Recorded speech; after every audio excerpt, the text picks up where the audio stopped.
Hello again, everyone, and welcome to another edition of This Week in the World of Football. This is episode 244 for May 17th, 2022, and as you may have noticed already, I am not the normal host, Randy Snow.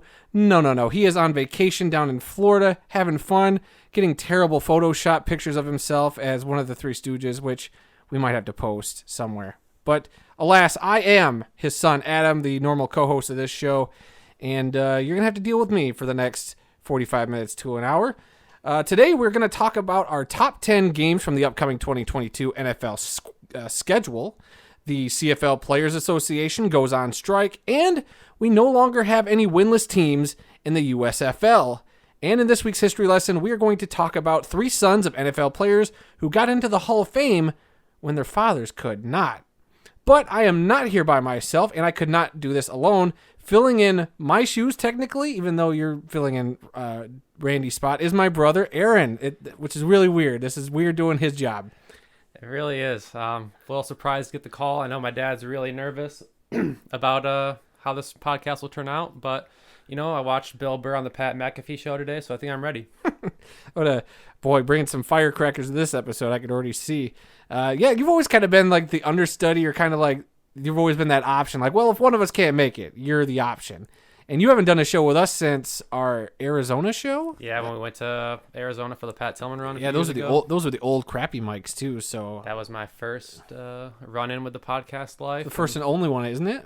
Yep. Until now. So if you're excited, I think you'll do fine. You'll bring a different perspective and insight to things, or just make it even more chaotic than I typically do for the old man. So I guess I got some more stuff to read. It is weird reading Dad's part of the script, so we will continue. We come to you each week from the World of Football Man Cave, located right here in the center of the football world, Kalamazoo, Michigan. We are here to promote the game of football in all its many forms, past, present, and future.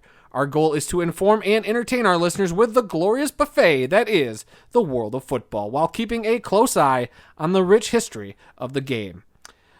Thanks for checking out our podcast, everybody. We'd love to get your feedback on one of our many platforms: Apple Podcasts, SoundCloud, Stitcher, TuneIn, Spotify, iHeartRadio, and YouTube, where we post the entire audio portion of the show, as well as some other selected videos. And we might have a treat with Aaron's permission. We were just talking about, this is like the first time we've co-hosted since a little old video I dug up of us doing that's right, everybody might not know this, Aaron and I both broadcasted a Detroit Lions game. And I know that might shock some of you. How did an 8-year-old and how old were you at the time? Like 4 or 5? How did an 8-year-old and a 5-year-old, I don't even know how old we were really. 5 years younger than you. Okay, 5 years younger than me. So, okay, maybe I was like 10, you were 5. I don't know. But how did a couple of kids broadcast a Lions game? Well, maybe we'll talk a little bit about that later, so we'll figure that out. But that is where the catchphrase "Ouchie Mama" came from. So yeah, we might have to post that on the World of Football YouTube page. What's terrible is, okay, so it was a Lions training camp, probably sometime in the 98, maybe early 2000s ish. Probably 99. Probably 99, 2000, and you got to go into a booth. You got to broadcast a game, and it was the Lions-Steelers overtime Thanksgiving game, and the video transfer, because it was on VHS, and I think a family member got it put on digital for us, and I dug it up while going through some of Dad's crap, and I'm definitely putting it on YouTube, but it kind of cut off the first half, because I remember distinctly us doing the coin toss bit, and like that whole thing is gone, but it's mainly the last half of the overtime when the Lions, if you don't know what happened, the Lions end up winning the game, but it was like the last 2 minutes, so it's only going to be a 2-minute video that'd go up. You're not going to get the whole 5 minutes unless I figure out a way to fix that VHS. But anyway, so do I have your permission to put that up? Of course. All right, sweet. I'm looking forward to posting that, and I'm sure Dad will too. All right, so let's begin today's show with the World of Football scoreboard, and we're going to start things in Week 5 of the USFL. We had one game Friday night, and that was the Tampa Bay Bandits staving off the Michigan Panthers 27-20. Some notable things from this game: this was the first double pass of the USFL. Michigan was able to pull this off. Did you see that highlight at all? I did not, unfortunately. It was so cool. It was actually a lot of fun. All these USFL teams do a pretty good job on their Instagram pages. So the Michigan Panthers obviously posted this highlight, and I caught the highlight and then caught the rest of the game because I was kind of in the middle of something else. But it was really cool, throwing it back to a player and then the other player, throwing it forward, for the touchdown. It was really cool to see, really unique. Michigan couldn't pull it out there at the end. They had a chance. Shea Patterson had a really good game. He's only the second quarterback in the league to throw over 300 yards. So Shea Patterson probably looked his best he has all season, but not enough for Michigan because they got the loss again. All right, then on Saturday, we had the New Jersey Generals hold off the New Orleans Breakers 27-17. And then we had a doubleheader on Sunday where the Birmingham Stallions remained undefeated by handling the Philadelphia Stars 30-17. And then the second game of that Sunday slate, the Pittsburgh Maulers came back to beat the Houston Gamblers 21-20. This is Pittsburgh's first win of the season, and it was very reminiscent of the Detroit Lions getting their first win against Minnesota, which was also on NFL Network again yesterday, which was crazy. I was watching that. I was pretty excited about that because I thought the Maulers looked terrible, but they were able to stay in it. They clawed back, and then that touchdown was very eerily reminiscent of Amon-Ra St. Brown catching that game winner against the Vikings. So congratulations to them. The one thing that bugs me, though, and if you're watching the game, you probably caught this too, they still made them kick the extra point. They got the 6 points to get the go-ahead. They were up by 1 point, and they still made them come back and kick the extra point. All they did was kneel it, because why would you risk, getting that kick blocked? I'll say the way kicking's been going, especially in the USFL. USFL. Those aren't any guaranteed points anymore. No, but so I just thought that was weird, and they should get rid of that rule in football. Look, if you take the game-winning score with time left, there should be no need for the ceremonial extra point or whatever. Just get rid of that. It's not like all the fans they were screaming for it. Yeah, what's the extra point going to do other than for those betting on the game? Which I kind of feel their pain, but I don't. All right, so let's quickly go over the standings. In the North, the New Jersey Generals sit at the top with a 4-1 record, followed by the Philadelphia Stars at 2-3, and then at the bottom, the Michigan Panthers and Pittsburgh Maulers both at 1-4. In the South part of the division, the Birmingham Stallions remain undefeated, 5-0, while the New Orleans Breakers sit in the number 2 spot at 3-2, tied with the Tampa Bay Bandits, but I believe they have the tiebreaker, so they still technically get the number 2 spot there in the South.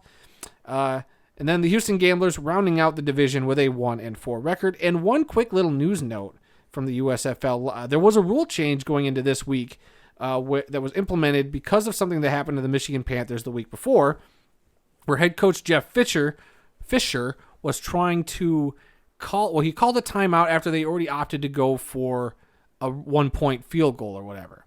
So they placed the ball down. He called a timeout, and then when they came out of the timeout, he wanted to go for 2.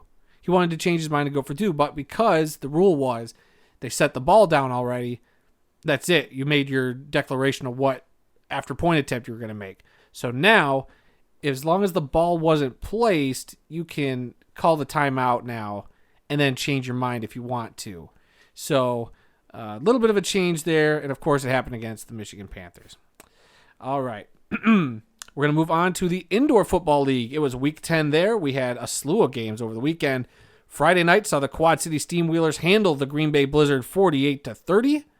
And on Saturday, we had 5 games. This was nuts. 5 games Saturday night. Starting with the Vegas Nighthawks, who decimated the San Diego Strike Force in their first ever meeting together, 68-23. The Iowa Barnstormers then edged out the Bismarck Bucks 41-36. The Frisco Fighters ran all over the Sioux Falls Storm 57-39. The Northern Arizona Wranglers got their third straight win, coming out on top of the interstate rival Tucson Sugar Skulls 36-21. And finally, the Arizona Rattlers embarrassed the defending IFL champion Massachusetts Pirates 59-29. And then on bye this week, the Duke City Gladiators and Bay Area Panthers. Taking a quick look at the IFL standings. In the eastern part of the league, the Frisco Fighters sit at the top with a 6-2 record, followed by the Massachusetts Pirates and Iowa Barnstormers at 5-3, the Quad City Steamwheelers at 5-4, the Sioux Falls Storm at 4-4, the Bismarck Bucks and Green Bay Blizzard rounding out that division with 3-6 records. In the western side, the Arizona Rattlers sit at the top with a 7-1 record, followed by their interstate rivals, the Northern Arizona Wranglers at 6-2, and the Tucson Sugar Skulls at 4-4. The Vegas Nighthawks sit at 4-5. The Duke City Gladiators at 3-5. The San Diego Strike Force at 2-6. And the Bay Area Panthers at 1-7. Now we're going to throw it over to Champions Indoor Football. It is week 10 over there, but Aaron's going to take over the scoreboard. Yeah. On Saturday, the Sioux City Bandits destroyed the Southwest Kansas Storm 66-14. Ouch. The Omaha Beef squeaked one out over the Salina Liberty 14-11, a low-scoring game there. Yeah, really, I had to double-check because I was like, there's no way that final score is 14-11. I thought the league website maybe didn't update. So I looked in a couple spots. I was like, 14-11? Are you kidding me? That's a pretty defensive battle there. On Sunday, the Billings Outlaws got the best of the Rapid City Marshals, 63-21, while the Topeka Tropics and the Wyoming Mustangs were both on bye weeks. Your standings for the CIF, the Sioux City Bandits, are 7-0 at the top of the division there. Billings Outlaws 5-2 in second place. Omaha Beef and Southwest Kansas Storm are both 5-3. Salina Liberty, make sure I got it right that time, are 4-3. Wyoming Mustangs 2-5. The Rapid City Marshals 1-6, and the lowly Topeka Tropics are 0-7 at the bottom of the league. Good for them. They didn't play this week, so they couldn't lose another one. So take the wins any way they can. Dad's been rooting for Topeka real bad. So over in the National Arena League, your Week 4 scores are the Jacksonville Sharks took care of the Columbus Lions 49-20. The Carolina Cobras held off the Orlando Predators 36-34, while the Albany Empire and San Antonio Gunslingers were on bye weeks. After this week, your NAL standings are the Carolina Cobras at the top of the league with being 4-0, Albany Empire 2-1, the Columbus Lions are 2-1, the Jacksonville Sharks are 1-3, along with the Orlando Predators, while the San Antonio Gunslingers sit at the bottom at 0-2. And that's it for this week's World of Football scoreboard. Let's get back into some NFL news, though. Yeah, we're gonna hop over. We got plenty of NFL news this week. The first story that came out after we did the podcast, I believe, was former Jacksonville Jaguars kicker Josh Lambo is suing the team, seeking his $3.5 million salary, along with compensation for emotional distress. His lawyer says Lambo's performance suffered because of being kicked and verbally abused by former coach Urban Meyer. Boy, what a dumpster fire his whole tenure in Jacksonville was. Yeah, it's kind of funny seeing all the schedule release videos, and namely the Los Angeles Chargers poking fun at him with their schedule release. Yeah, I figured we'd talk about the schedule videos in a little bit. I feel like that whole Urban Meyer situation, everyone just wants to move past it, it seems like. Yeah. But it provided the internet some good comedy, I'll tell you that. It sure did, and I hope that, Lambo gets, what he deserves. If any of this is true, and I'm leaning towards believing, like, why would I not believe what he did, especially considering everything else Urban Meyer did. I hope he gets what he can. I think it was a crappy situation altogether, so we'll see where that story goes. So a lot of rookie contracts were getting signed this past week. We had the draft a couple weeks ago, so the big thing has been what jersey numbers are the guys wearing and what do their contracts look like. And I know, like, the Lions got, like, all but one of their guys signed already, which is great. But one rookie of note was number 3 overall pick for the New York Jets, Sauce Gardner.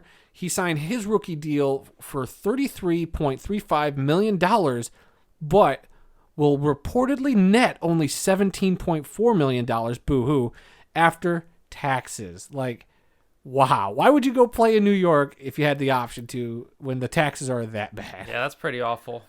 He wasn't the 3rd overall pick, though. Was he not the 3rd? He was the overall? 4th.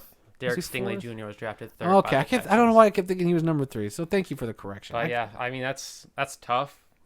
And I hope he plays really well and can earn himself a better contract. I hope so, too. I think he's going to be a hell of a player. I think so, too. I mean, it just stinks that that's kind of the big chunk that gets taken out of people's contracts and stuff. But, again, still $17 million is more than we might ever see in our lifetime, so I ain't going to be crying. But yeah. When you think about it, he was one of 5 picks to go to New York. I know they had 3 first rounders. 3 for the Jets and 2 for the Giants. So right, so all their contracts. Imagine the other 4 first round rookies and how much money they're potentially. Yeah, I'm surprised I haven't heard anything about their contracts getting that big a hit. But for whatever reason, Sauce, maybe just because Sauce is the first one. I think he's the big name guy. He's got his own little brand he's trying to develop as far as like the chain he wore with his sauce and all the potential things he could do with just his nickname alone. So he can definitely make money elsewhere as far as branding. Oh, yeah, I'm sure he'll be able to, recoup some of that because of those. All right. What's funny is our brother-in-law and I were actually talking about this next guy, Jarvis Landry. We were wondering if he was going to get signed by another team. He wasn't really thinking he would. But then the news came out that the former Browns wide receiver is signing with the New Orleans Saints. Not a whole lot of surprise because the Saints have been really desperate for wide receivers for whatever reason lately. This one had me scratching my head a little bit until I remembered, oh, yeah, he's from LSU. Yeah. So he gets to go back home on a little team-friendly deal there. A little odd, maybe a team like the Packers didn't try to coerce him into come and play with them. Cause But he played hurt, didn't he? Wasn't that's a he pretty injured? friendly deal. I don't know if he did, but I mean, seeing him on Hard Knocks with the Browns and seeing his production over the last couple of years, I mean, you would think he would have been sought after by more teams, but You'd think. But maybe with going back home to the New Orleans. Yep, going back home. And like I said, New Orleans was desperate for wide receivers. We saw them trade up in the draft to get a receiver. So they've obviously been wanting a receiver really bad. Now they got a veteran in Jarvis Landry there to at least help the rookie they drafted. So yeah, pair with Chris Olave and Michael Thomas. If Michael Thomas is able to get it back onto the field, he's been a guy who I loved watching play. But his injury issues lately have just, it's been a big bummer. I mean, it's just Jarvis, just another guy they can plug in and give him a little break here and there. So right. Speaking of the New Orleans Saints, it was reported that only a year after serving as a broadcaster with NBC, that the former Saints quarterback Drew Brees will be stepping away from the gig. However, Brees did take to his social media accounts to clarify that he is still undecided, even throwing out the speculation that maybe he'll even come back and play football. What do you think about that? I don't see that happening one bit. He also referenced a pickleball career. I feel like right. He threw a lot of stuff out there just to kind of throw people off. I feel like it was mainly just a way to get his name out there, so that way, if things don't work out at NBC, maybe another television company is like, "Oh, Drew Brees is getting all this attention. Let's bring him in. He's a popular face, popular name, and pretty credible guy, I would say." So, is this him asking for more money after seeing what Tom Brady's gonna pull in? I mean, why not? I mean, Tom Brady comes to your division and wins a Super Bowl the first year, and now he comes into the broadcast game a year after you. So I mean, Drew's probably a little hurt. Probably. I don't think Drew gets that salty, but I could see where maybe he's trying to get a little bit of leverage because like that Tom Brady deal's ridiculous for a guy who's never done broadcasting. Come on. But yeah, Drew Brees is not coming back to play football. I'm sure there'll be some teams calling him up. Are you telling me that a team who's like the Atlanta Falcons aren't putting him on the phone like, yo, we got a couple nice young wide receivers. We got a great tight end. We could really use you, Drew Brees, even though it seems like Atlanta's kind of looking like they're tanking. Drew Brees would never go to another NFC South team, and the two likely teams that do need a quarterback, Carolina and Atlanta, both in his old division. I don't see him being like, sorry, New Orleans, I helped you guys win that Super Bowl. You guys mean a lot to me, but I'm going to go play over in Atlanta and try to beat you guys. All right, here's me stirring the pot. I do not believe this at all, but I feel like there's some Lions fans who would do this. Say Jared Goff gets hurt 2 or 3 weeks into the season. Drew Brees is out there. Do you give Drew Brees a phone call? Buddy is with old Dan Campbell. I'm just saying. If we're in a position to if they got a bunch of good pieces and that defense is humming. If our record is good and we're in a position to compete for a division title or a playoff spot, maybe. But at the same time, if Jared Goff is proving to be the guy, then I would just roll with our trusty backups and either play our way into a worse first-round pick to go back at it the following year and then see what happens. Yeah, for the record, I'm all about Jared Goff. I am 100% behind him. I'm glad they didn't draft a quarterback. I'm all in on Goff. We'll see what he does this year. I at least give him this year to prove himself. But if he gets hurt, and you think that team is that good, I wouldn't hesitate at maybe giving Drew Brees a phone call. I know that's a long shot, but at the same time, it's like maybe you do just put a rookie in there, tank the rest of the year, get your rookie quarterback, and then take a stab at it next year. I do think the Lions will surprise a lot of people this year. I mean, I say that every year. Yeah, you do. But they are drafting well. They got players that actually want to be there and play football. It seems like the team camaraderie is better than it has been. And it seems like a lot of the media is finally starting to maybe kind of buy in, but I'll get on the Hard Knocks train too. That's going to hype up some people. Yeah, feel free to come back on the show when we do the Hard Knocks stuff. Might have to. We might do some weekly reviews of that. Moving on, the Green Bay Packers cornerback Jair Alexander has agreed to a 4-year contract extension worth $84 million. I'm only disappointed in this because he plays for a rival team. I haven't been too impressed with him whenever I watch him play against the Lions, but mainly it's because maybe he's not going against like the greatest talent, but I don't feel like he does too well against us. I mean, I think he's still a talent, but I also think he's a good player, yes. But I think I kind of threw this in there because that contract. Yeah. That number that cornerbacks are now starting to get. It's heard making that it was the so rich- much harder I think for it was teams to like just. the richest deal for a cornerback, if I'm not mistaken. But I mean, that's It's- insane. 21 mil a year. It's getting crazy. Like a lot of the money these positions, are getting valued at. And cornerback, I'm not saying cornerback is invaluable, but to start throwing money for like one guy on that defense like that, unless it's like a pass rusher, a guy who, is in and out of every play. I mean, cornerbacks, it depends. Like they're on half the field. They're covering maybe one or two guys. I'm not saying they're invaluable, but I'd hesitate throwing all that money at one dude. Yeah, I mean, with the rate that the receivers are going, they're making the money. So if you can stop those guys from doing what they do on the field, then you definitely deserve to get paid too. Because those guys can change games. Jamar Chase came in, did it. Justin Jefferson's come in and changed games in two seasons. So. Amon-Ra St. Brown with Detroit now. And now on top of that, getting it depending on what Jameson Williams does. I mean, shoot him, and then same thing for like the Jets. They drafted their guy. Yeah, these young receivers are coming in cheap and making a big impact. So if you got a veteran who can lock some people down, I mean, it does make sense to pay him. But kind of surprising that came from the Packers. Right? Yeah, the Packers aren't really, other than Aaron Rodgers, they really don't shell out money for dudes. Mm-hmm. All right. Well, moving on.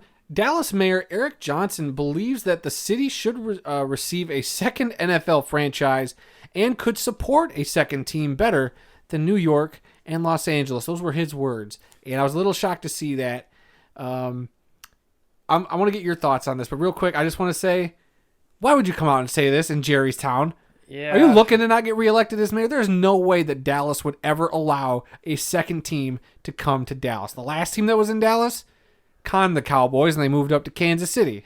I don't see that happening one bit. I mean, I know. You got the Dallas Cowboys, and you have the Houston Texans down there. So I don't see it happening one bit. And then why would you try to go against Jerry Jones? But I do see what he's saying. Like they could, hypothetically, they could have a second team, and I do think they also might be able to do it better than New York and LA. They could, but then you'd have to agree with Jerry Jones, like letting a second team use your stadium. That is one state that doesn't need another football team. Put them. The NFL could easily put a team elsewhere. Maybe but go back to St. Louis. I don't know. Texas is a football state, though. It is. I could see them putting a San Antonio or an Austin, Texas team. But a second Dallas team, that'd be a hard sell. The Cowboys are too big. I mean, as much as I hate the Cowboys, imagine trying to start up another franchise in a Dallas town. Good luck wearing a Dallas, I don't know what they'd be called, the Dallas Gunslingers. Good luck walking around with a Dallas Gunslingers jersey in Dallas without getting beat up by a Cowboys fan. I'm sorry. There's no way. And what are you going to do, jump off the Cowboys bandwagon and jump over to the second team bandwagon? Right, and you're going to throw them in the same conference? Going to be an NFC team, AFC team? Why give Dallas a team in each conference to potentially get a Dallas versus Dallas Super Bowl? Yeah, that's probably that exactly would be some what they big money, but it's either that or you put them in the same conference and then they wouldn't do. I think they would separate them, exactly, but it ain't going to happen. If they did, I'd be shocked. The NFL, I mean, they're already perfect with 32 teams. I don't see how much more they can expand, but yeah, we'll see. I agree. I think 32 is a good number, but money talks, and money does. Definitely a lot of opportunity. Oh, Jerry Jones thought he was going to get a few more billion out of having a second team in Dallas. Well, he'd probably do it in a heartbeat. But, all right, we're going to get to the piece de la resistance of the NFL news, and that is, of course, that the 2022 NFL schedule was released on Thursday. Of course, we were getting nuggets here and there about the Christmas games, the Thanksgiving games, some, key Monday night matchups, Sunday night matchups, Thursday night matchups. But here we go. We got the whole kit and caboodle all in one go. And you and I both have kind of looked at the schedule. I told you coming in, I figured, hey, we could talk about our top 10 most anticipated games of the season. So I figured we'd go from week 1 to week 17 and just go back and forth depending on each week. So, we'll start with number 1, and I think we both have the same number 1 to start things off, and that is the week 1 Thursday night kickoff game where the Bills will travel to LA to play the Rams. Come on, the Bills, almost a Super Bowl team if it weren't for, a really rough game against the Chiefs. Yeah, I think for this game to kick off the season is really smart by the NFL. Yeah. The Bills are a good team. They're probably going to be one of the top teams in the AFC this year, and to pit them against the defending Super Bowl champs, I mean, how else can you start off the season than Josh Allen's rocket arm versus Matt Stafford's no-look precision. It's going to be a good one. Yeah, I'm looking forward to that one. Yeah, Josh Allen versus Stafford should be a lot of fun. All right, so my second one, we go now to the second week 1 game, and that is the Broncos at Seahawks. I was a little surprised you skipped over this one. I'm excited. I don't think the Seahawks are going to be a great team, but Russell Wilson, week 1 going back to Seattle. Come on. Monday Night Football, this is going to be... I don't even care how this game ends up. Just the fact I love stories. So a lot of my picks are based on like narrative. Maybe not like they might not be the greatest games, but I like the story behind them, or I have a reason why I like that. So the Broncos going up to Seattle with Russell Wilson intrigues me. Yeah, I almost had that on my top 10 too, but I also feel like the NFL is making the Broncos to be way better than they're going to be. Maybe. They haven't proven anything with Russell Wilson yet. I've never really seen that Broncos defense be as hyped as it has been since the Peyton Manning years. Right. I think they'll underachieve in that division because in that division you have the Raiders, supposed to be good. The Chargers, supposed to be good. Yep. The Chiefs with Patrick Mahomes. So yeah. That's a gauntlet to get through in just your division alone. Right. But Russell Wilson, good player. He was a Lions quarterback, but I think that Broncos team's going to underachieve this year, so that's why I didn't put it on there. Maybe the storylines. Yes, the storylines are really, really good for the first Monday Night Football, for one of the first 2 Monday Night Football games. Yeah, of the year. it's the first one. Unless there's a doubleheader that night. It's smart to put that first because I don't think either of those teams are going to be good. Like both of those teams could end up being like 5-11, 5-12. Sorry. Maybe, but so.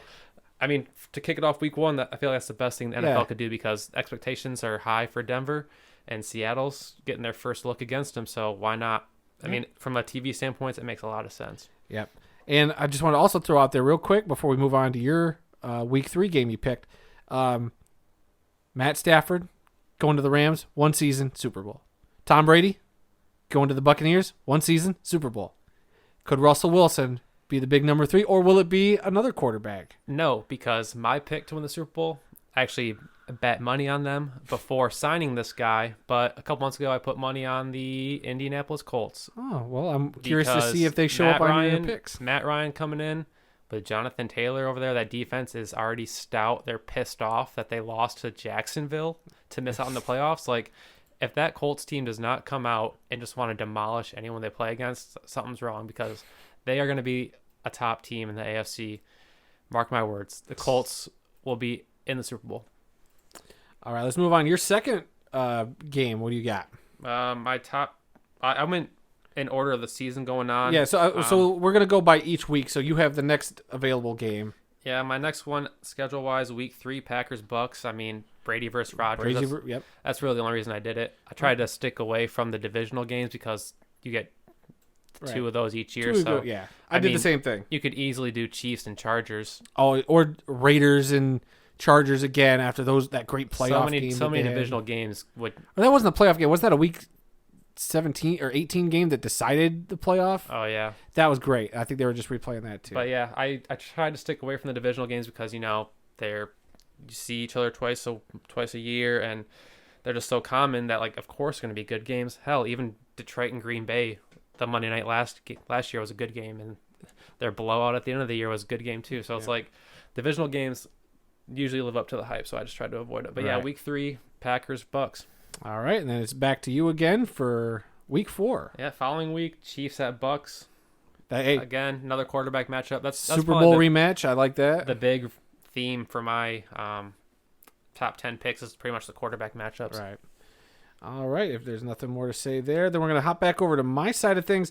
I have a week 5 game as my pick, and that is the Indianapolis Colts traveling to Denver to play the Broncos on Thursday Night Football. I was looking at that one before we started this podcast as one of the potential top 10s, but again, you know how I feel about the Broncos. Yeah, and I mean, I like again, I'm the story guy, so I love the idea of new quarterback Matt Ryan taking his new team and flying out to Denver and playing Russell Wilson, new quarterback with his new team, and going at it on a Thursday night to kick off week 5. I think it could be exciting. Who knows where these two teams will be? I imagine maybe the Colts would be better, but I'm like half in, half out on the Broncos. I get it. Yeah, that defense is going to have to prove something to me, but I think having Russ exponentially increases the Broncos' chances of doing something this year. So, all right, moving on. You got a few picks in a row now before we get to mine. So Week 6, we got the Bills and Chiefs again. come on, yeah. Playoff rematch. I mean, two of the top teams in the AFC. Two of the most electric quarterbacks in the league right now. A new quarterback rivalry for the next 10 years probably. Mm-hmm. After that, my next must-watch game comes in Week 8, Packers and Bills. Again, the Bills make the cut because they are going to be a good team.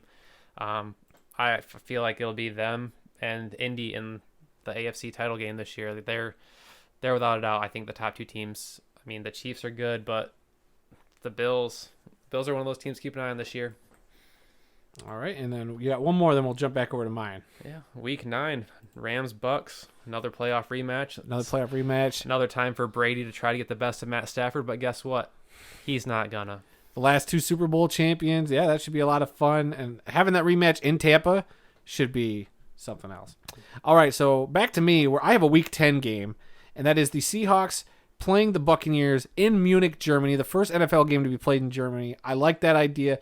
Have no idea if the Seahawks are going to be any good. I bet you they'll be trash. But playing not the defending Super Bowl champs, but playing a team that's won a Super Bowl the last couple of years with Tom Brady in a different country, shoot, I'd get up at 9 o'clock in the morning to watch that game. I'll take Drew Lock in that one. Yeah, good luck with that. All right, and then also Week 10, I picked the Cowboys-Packers game, the return of Mike McCarthy to Green Bay, mainly because I'm torn because I hate the Cowboys, I hate the Packers, and somebody's going to get embarrassed in this game. So I hope it's the Cowboys. I kind of want it to be the Cowboys to get embarrassed, but at the same time, embarrass the Packers too. Maybe have Mike McCarthy get the last laugh on Aaron Rodgers. Because wasn't Aaron Rodgers pretty much drove McCarthy out of town? I don't know if that's the case, but I'd rather see the Packers, who we know are good, stomp on the Cowboys than the Cowboys win a game like that and people start to give them more attention than they need. Yeah. So that's my philosophy on that one is make the Cowboys look embarrassed. That way they stay down at the bottom of the news feed. All right, so we're going to move on. Now it is your turn starting off Week 12. Yeah, Week 12, I got to get the Lions in there somewhere. So Thanksgiving Day, they play the Buffalo Bills. Again, I think it's going to be a better game than people think. A lot of people think because I expect the Lions to be pretty good. I mean, this might be like one of those knock them out, drag them out. It's going to be a fist fight. I think it changes the narrative on them on Thanksgiving because the Bills can score and their defense is good. And if the Lions put up a good fight, it'll be a competitive game, I hope. Yeah, we'll see. Motor City Dan Campbell will get those boys humming around the field, hopefully. So that's the reason I put it on there. I needed to find a reason to put the Lions on this list. Well, and then I have another Week 12 game, but we both picked this Week 12 game, actually. The Rams at the Chiefs. I mean, come on. Two of the most electric teams. This should have been a Super Bowl matchup last year, but I think it'll be fun to see the Rams and Chiefs. Mahomes. Stafford versus Mahomes. I did go to the Stafford Mahomes game when the Chiefs came to Detroit a few years ago, and that was electric. That was a hell of a game. Electric, yeah. Even though the Lions were winless at the time, I'm pretty sure. I thought for sure they're gonna. They gave them a run for their money, though. They got screwed on a couple calls, but it was a damn good game. Yeah. All right, and so then we move on. I got a few games here, I think, before we get to your next game. Week 13, here's my excuse for throwing the Lions in here. The Jaguars travel to Detroit to play the Lions in Week 13, and I picked this because, again, stories, the top two teams with the top two draft picks. Let's see where they're at. We're Week 13. How have these two teams improved or gotten worse? That's what I want to see. I have a feeling that maybe Detroit will be a hair better than the Jacksonville Jaguars, but it's the NFL, and who knows? The Jaguars could be 13-0 for all we know going into this game. So excited about that. I always kind of like seeing the bottom dwellers play at some point during the season just to see, did these new guys help them improve? See the number 1 pick versus the number 2 pick, on the field. So yeah, that'll be a good one because to add into that, you have Trevor Lawrence, and Trevor Lawrence is going to be must-watch TV at some point in his career. I feel like he's going to be one of the top quarterbacks. Just give him some time for Jacksonville to get some talent around him and reestablish a new culture after Urban Meyer era. But yeah, Trevon Walker versus Aiden Hutchinson. Who's going to get more sacks? Who's playing better? It's all the talk going to be. And then, you have two former number ones, Jared Goff versus Trevor Lawrence, both former number 1 overall picks, and their teams are both trying to get their way back to relevancy. So I can see why you put that one on there. Yep. All right, and then also week 13, I got the Browns at the Texans. Obviously, the big Deshaun Watson trade. Whether or not Deshaun Watson will play right now is now in question because he's meeting with the NFL this week. So we'll see how that ends up. But as of right now, come on, you tell me you don't want to see the Browns versus Texans, Deshaun against his old team. Did you just hear yourself? What? Are you sure you don't want to watch the Browns versus Texans? How could you not laugh after that one? I mean, it does sound ridiculous, but I mean, it's the same reasons why I gave the Lions Jags. A couple of dumpster fire teams. I'm not that the Browns were that bad last year, but with a new quarterback playing his old team, I'm a sucker for that kind of narrative. All right, and then I have a Week 15 game. The Rams traveling up to Green Bay to play the Packers. Very reminiscent of the situation the Rams were in last year when they went up to Green Bay, and Green Bay smoked them in Lambeau. But I'm hoping Stafford, being a Super Bowl champ now, going up against Aaron Rodgers, like, give me another gunslinger, shootout. Like, I just want to see something like that because I think Aaron Rodgers is probably the best quarterback in the league. But now that Stafford's got a Super Bowl, we can start making legitimate arguments that maybe Stafford's better. Yeah, that game's going to definitely have number one overall seed implications. That too, yeah. That could be on the line. All right, and then I guess technically mine would be first, then we'll wrap up with yours. I have the Week 16 Broncos-Rams Christmas Day game, and why not? Matthew Stafford on Christmas against his former division rival, Russell Wilson. What's not to, if the Broncos are good at this point, at this time of the season against the Rams, and hopefully the Rams are good too, talking potential Super Bowl matchup, if Christmas Day, seeing Matthew Stafford light it up on Christmas should be a lot of fun. So if the Broncos are good. If they're good. Yeah, if the NFL, I feel like the NFL, when they made the schedule, is banking on the Broncos to be relevant in that tough division, the AFC West, and that kind of proves it again. The fact that it made your top 10 games as a Christmas Day slate against the Rams. Yeah. Like, the Broncos haven't proven anything at this point in time, but if they prove, it's the rust factor, man. If they prove to the league that they're worth it, then the NFL is going to look like a genius scheduling them on all these games. Yeah, we shall see. And then your last two games. Let's finish it up. Yeah, my last two games. Week 16, Chargers at Colts. Again, these are two of the top teams in the AFC. I feel like both these teams are going to be really good. So for me, that has number one seed implications that late in the season. And then heading into Week 17, my final game, Rams-Chargers. Battle for Los Angeles. I mean, will fans be at the stadium? Who knows? But I think the Rams fans will show up. There will be some football played there, and it'll be a slugfest because both these defenses are going to be locked in. Both those offenses are going to be dialed in. Justin Herbert versus Matt Stafford. It's going to be one of the top games of the year, and we get it late in the season. And both those teams will be fighting for potential playoff seeding in the playoffs. So I mean, the fact that that game comes Week 17 is nuts because the Chargers will probably need to win that game in order to win their division, seeing as how they have the Broncos, Raiders, and Chiefs to battle with all season long. All right, so those are our top 10 games. Hopefully y'all got some idea of what to expect this season. What are your guys' expectations for it? Let us know. I'd be very curious to see what some other people's favorite games are. All right, and some notes from the schedule release. 31 of the 32 teams will be playing in primetime games, which are the Thursday night, Sunday night, and Monday night games, obviously. 13 teams will play 5 primetime games, while the Detroit Lions will play 0. And this is the second time in the last 3 seasons the Lions have had 0 primetime games. What do you think about that? You can get flex 5 to 15. Or however Dan Campbell said. I thought he said 5 to 18, but maybe it was 5 to 15. But very true. I mean, it's kind of a slap in the face. I feel like I don't know. I don't think it's that big a deal, especially considering this next bullet point I got. Hold on one sec though. Okay. But I feel like the Lions can definitely use it as their motivation. Like, how do you? Yeah, I guess I get that because how do the Jaguars? But going back to what I said, the Lions didn't prove anything. Like, I guess they were 13-1 last year, so they weren't good enough. And then same with the Broncos. The Broncos didn't do jack last year, but you get Russell Wilson, you get 7 primetime games. Right. Maybe not 7, but 5 at least. 5. Yeah. You get all these games and you haven't done anything with it. So it is weird, but I mean, that's how I feel about that one. But and what is it? I don't know if you saw it, but one of the scheduled people or somebody came out and said, well, the Lions have Thanksgiving, and that pulls in more numbers than a regular primetime game. So, it's not that big a deal. Which I get. I almost thought about that, too. Look, yeah, Thanksgiving's a big deal. And I would rather keep if the NFL's even considering, which I don't think they really are, considering taking Detroit out of the Thanksgiving slot, Give me that. I'd be like, gladly, for the end of time, we don't need a primetime game. As long as we can keep Thanksgiving, I don't care. That is ours. That is our tradition. So I'm not that upset. I think it was weird. It's odd, especially 2 out of the last 3 seasons. But I think what gets me worse is that the Jaguars were bad. And they at least get a primetime game. And here's Detroit with just Thanksgiving. Yeah, so. I was listening to Chris Sims on Pro Football Focus, and he said the same thing. Like, wow, how are the Jags and the Jets getting a game with the Lions? No, I mean, I guess it's a quarterback thing. You got 2 young quarterbacks for those 2 teams. But yeah, the fact that the Lions don't have a primetime game sucks. I like to have them have national exposure because I feel like they're going to be decent, but I'm always wrong. But, right. So I don't blame the NFL for what they did, but it just kind of sucks. Yeah, we'll see that. But I do think that the trade-off is that the Lions will be the only team in the NFL that doesn't have a single game in which their opponent has more rest than them. This was a great graph. I don't know if you saw this at all.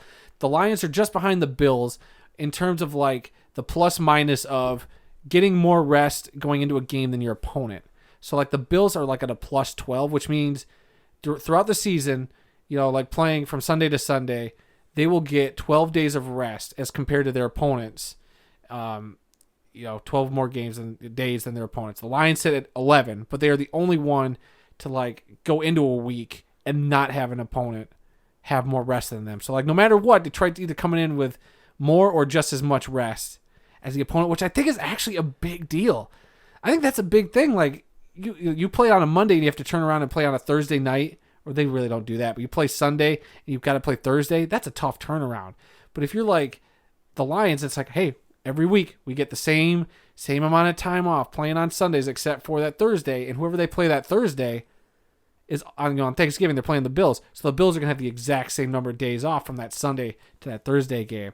So I don't know. I think I'm not gonna say it's a big advantage, but that's gonna be something to watch out for during the season, as long as the flexing doesn't get super probably crazy. Is something that'll play a factor. I mean, one more day of rest for the body compared to somebody else. I mean, I think that's depending on the injury situation, that is really helpful. But I think that is just such something that a lot of people don't think about. Like, and I barely think about that. I didn't think sometimes. about it until you brought it up. So I don't know. I saw that graph on Twitter and I was just like, my mind was blown. And I think it's a good trade-off, actually. You give me that as opposed to some primetime games, I'll take it. Also, you brought it up a little bit. The social media teams were, during the schedule release, they really came to the forefront of all this, because I think all the teams, I saw at least half the league's schedule releases. Some of them were pretty just mediocre, and some of them were exemplary. Yeah, and you brought up the one that I think did the best job, which was the Chargers team with the Chargers with the anime opening. Oh my god, that was great. I thought they were doing their bit because like I was on Twitter and I thought they were doing the same bit they did last year, which was turning all their opponents into Pop-Tart box flavors. They did that last year, and I thought that was funny. So I thought they were just doing it again. I was like, oh, okay, they're recycling it, whatever, and I kind of went away. But then somebody was pointing out, like, they did this anime opening for their schedule, and I was like, what? Yeah, the amount of Easter eggs it's great. The fun they poke at Urban Meyer. That's the one that got all the traction. McAfee for the Colts one's a good one, too. Yeah. The Falcons, like, just all the little digs they put on the teams. Did you see any of the other NFL teams scheduled videos? I saw the Lions and I've seen the Packers. Packers was not too great. Kind of lame. I mean, interesting. Lions but was lame. a little bit long. It started off. Oh, it was a little long. All right, but then it got redundant. It wore thin real quick. I'm trying to think some other ones. I saw like the Patriots had somebody.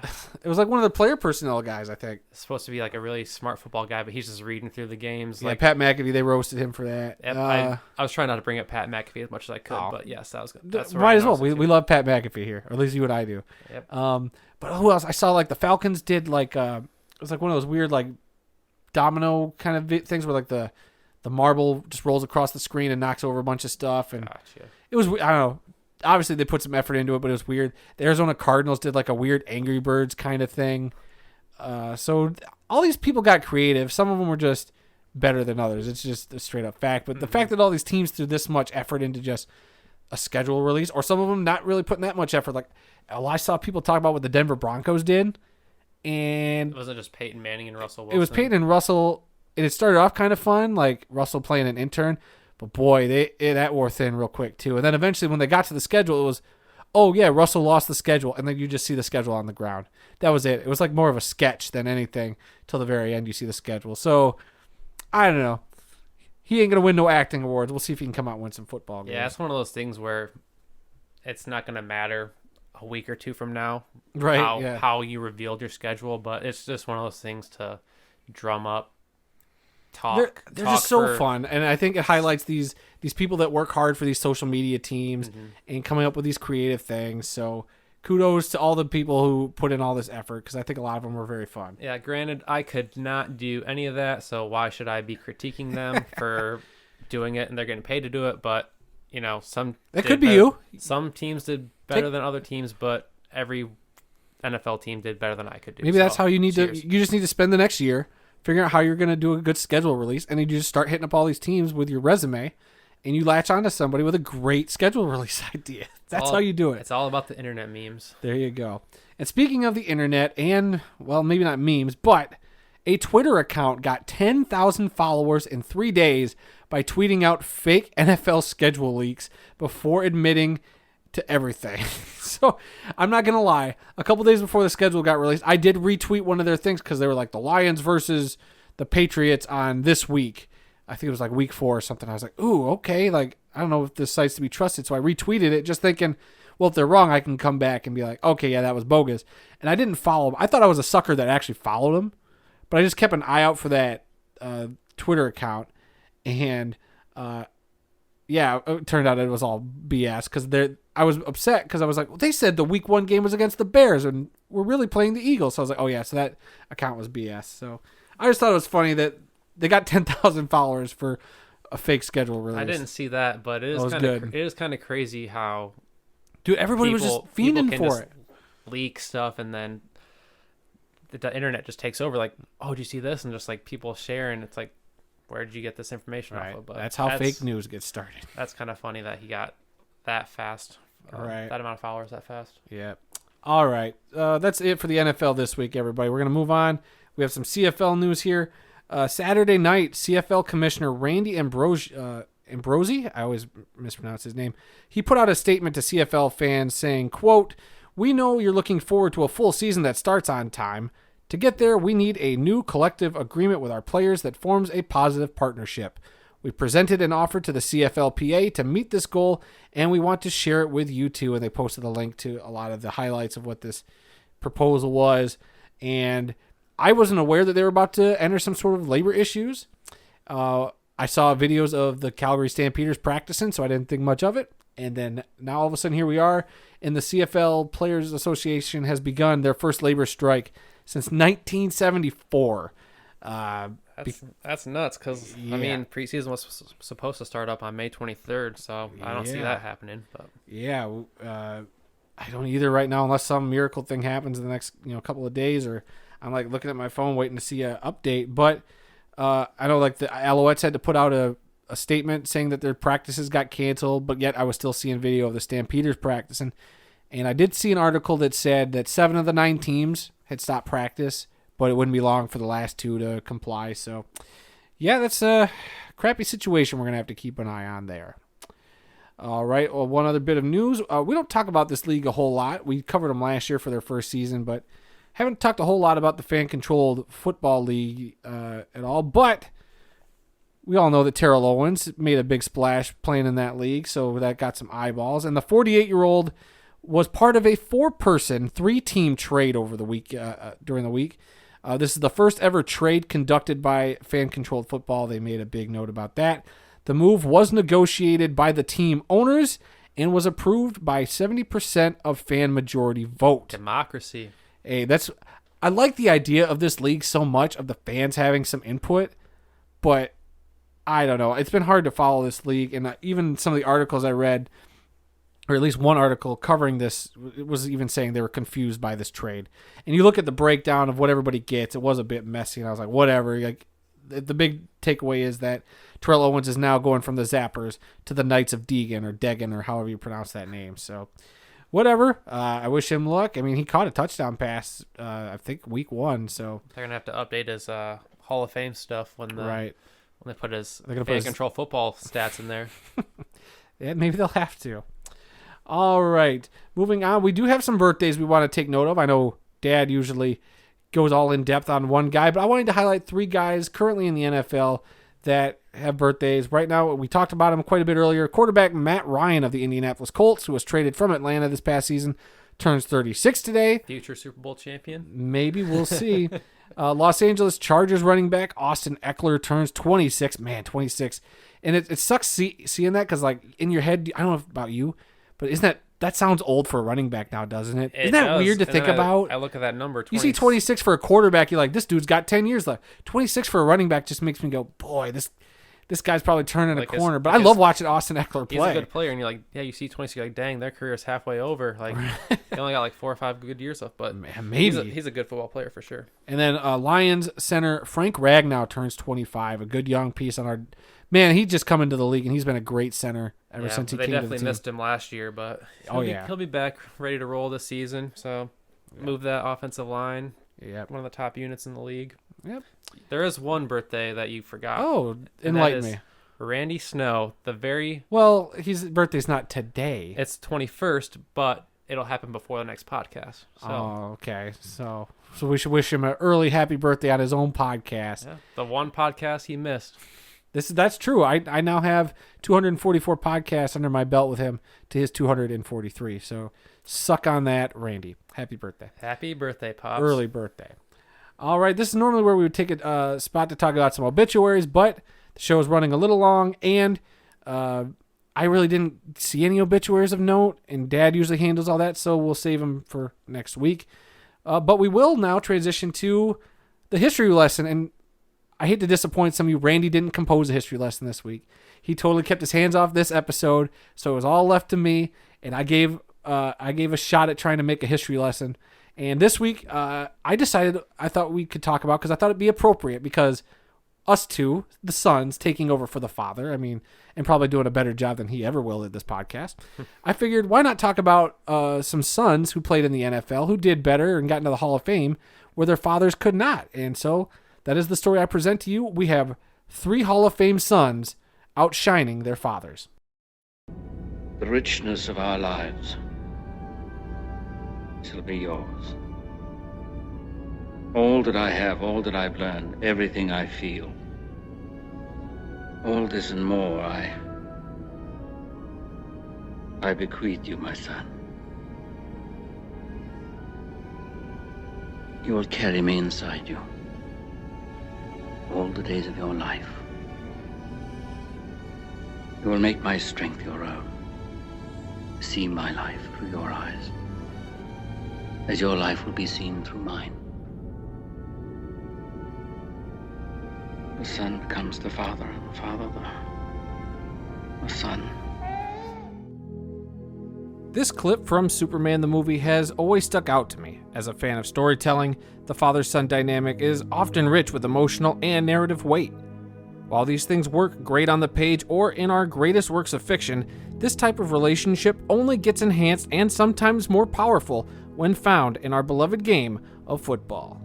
There are over 280 documented sets of fathers and sons who have played professional football just in the National Football League, American Football League, and All-American Football Conference. It is a game that has been passed down from father to son. Many who have played professionally dream about winning the title at the end of each season and being enshrined in the halls of Canton at the end of their careers.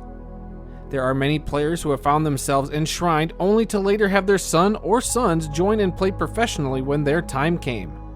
For many, it's hard to step out of the shadow of their father, but on these 3 occasions, it was the son who stepped out, creating a legacy of their own. The first is offensive lineman John Hanna, who was selected in the 1991 class of the Pro Football Hall of Fame. He played 13 seasons in the NFL, all with the New England Patriots. He was the Patriots' first-round selection in the 1973 NFL Draft and 4th player taken overall. During his career, he went to 9 Pro Bowls and was selected as the NFL Player Association's Offensive Lineman of the Year 4 times.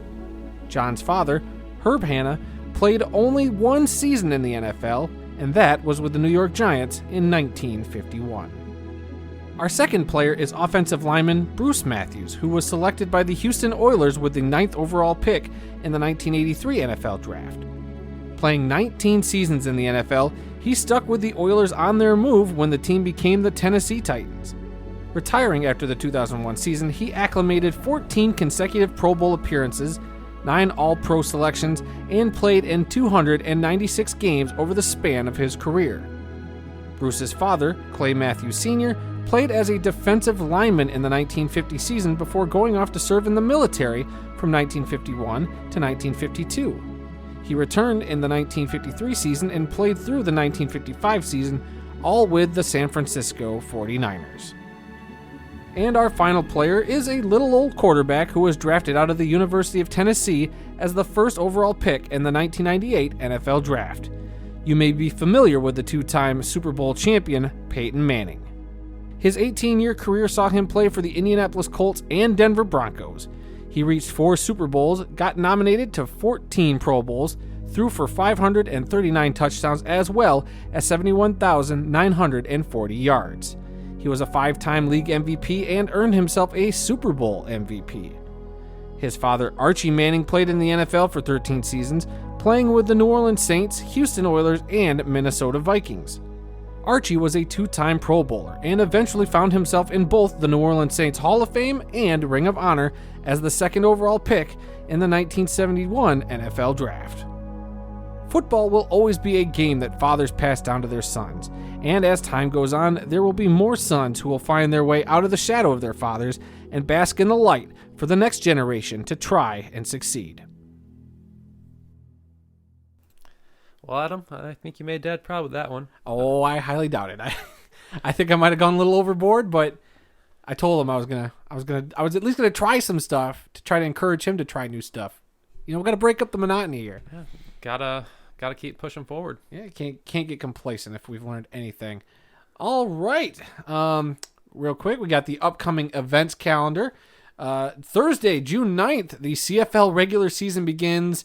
Fingers crossed they can figure this stuff out. Montreal at Calgary right now is that game, but we will see what happens with the CFL labor issue. Then Sunday, July 3rd, will be the USFL championship game in Canton, Ohio, which I'm kind of hoping that we can be there for. At least one of those playoff games, especially if the Panthers are in it. I know we're definitely looking at going to Canton. My guess would be that game would see a decent attendance. I mean, in Canton especially. I feel like Birmingham, like, obviously attendance has been great there, and it's like we're seeing the same product every single day. Right. Like I think for them to move to a different city would be really beneficial. I think by putting all the teams in one city might have been a bad call. I think I mentioned that week 1 after the weather delay kind of affected some stuff. I was like, this is why you don't put it all in one city like that. But if they would have like moved around each city, like 1 week it's in this location, you know, and you go from like or even if it's like 2 or 3 weeks here, 2 or 3 weeks yeah, here, like, you know, break it up a little bit, yeah. But yeah, I mean, from a money standpoint, I think that's probably a smart bet. You know, keep it all tight. Yeah, but I think that's exactly why you do it. You keep it in one location, you know, so you're not, you know, travel expenses and whatnot. At least for this year. All right, and then Thursday, August 4th is the Pro Football Hall of Fame game in Canton, Ohio. Jaguars versus the Las Vegas Raiders. So that's what we have looking forward on the football calendar. But before we close out the show, I guess you have a fan question. We don't get a whole lot of those. Yeah, we got a fan question from Andrew C. He wants to know who we think the most improved teams heading into the 2022 NFL season will be. Oh boy, the most improved teams. Do you have one in mind? I mean, off the bat, I gotta say the Lions. I mean, I'm gonna try to avoid the Lions as an answer, but excluding the Lions, I guess my pick would probably have to be the Jets. Oh man, yeah, the Jets are up there too. I like what the Jets did, especially in the draft. But boy, I think maybe the Miami Dolphins. I think by adding Tyreek Hill, and we'll see if Tua can actually get some passes to him. I mean, everybody was making fun of him for kind of underthrowing him, but that's something that can be corrected. Yeah, I'm not. And this is a make or break year, I think, for Tua. I'm not quite sold on the hype train for their coach quite yet. No, I think I think coming from San Francisco, I can see where the hype is coming from, but I think the jury will be out until we actually see that team on the I'm field. very curious. I think they could be vastly improved. They had a great stretch of games where they won 7 in a row, and you know, after starting 0-7. I mean, yeah, that's not a bad roster at all. It's just I'm curious to see how Mike McDaniel, I believe, but how they and translate to the field. And if it's not the Dolphins and it's not the Jets, because I think those are some of the I think the Jets were an easy one to pick because they had a great draft. Don't you dare say Broncos. The Broncos were another one I would have said, but another team that I think has been kind of sneaky quiet and getting better. Boy, dare I say it? Dare I say the New Orleans Saints? I think a year, after letting Jameis get used to the team, adding somebody like a Jarvis Landry, adding a couple of those rookies they have, maybe the Saints are poised for a nice bounce back. Maybe not win the division, but at least make some noise and look a little better. I guess I can see that one. I think maybe the Saints, and they got some good coaches down there, and a new Sean Payton's gone, so what can this new coach do? Yeah, fresh voice with Dennis Allen. So Dolphins Saints are kind of my two. I guess I would pick for that. So thank you for the question. We don't get a whole lot of those. So, all right. If there's not anything else, I'm not seeing any breaking news in the NFL. I don't know what you got.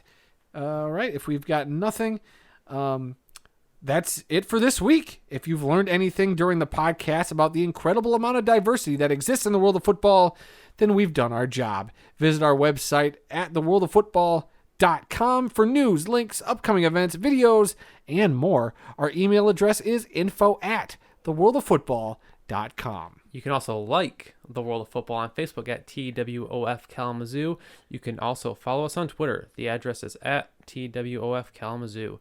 New episodes of this podcast are posted on Tuesdays and are available on SoundCloud, Apple Podcasts, Stitcher, TuneIn, Spotify, iHeartRadio, and YouTube.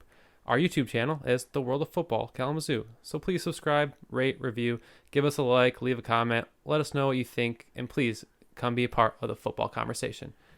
All right, yeah, and be on the lookout. I am going to put up that video of Aaron and I doing our Lions broadcast. So that should be fun. Look out for that tonight as I smack my microphone around. And remember, folks, some people may love football more than we do, but nobody loves more football than us. Until next time, I've been Adam Snow. And I've been Aaron Snow. And things should be back to normal next week when Randy returns after his vacation/birthday extravaganza. So hopefully everybody has a good one. And I guess you won't be here. Probably not. Did you have at least a good time? Was it better than you expected? It was a good time, good experience, a lot of fun. Big shoes to fill. Yeah, well, we'll see if you come back to fill in my shoes sometime, but we'll see. So all right, everybody. Have a good one. Take care. And I guess I'll see you next week.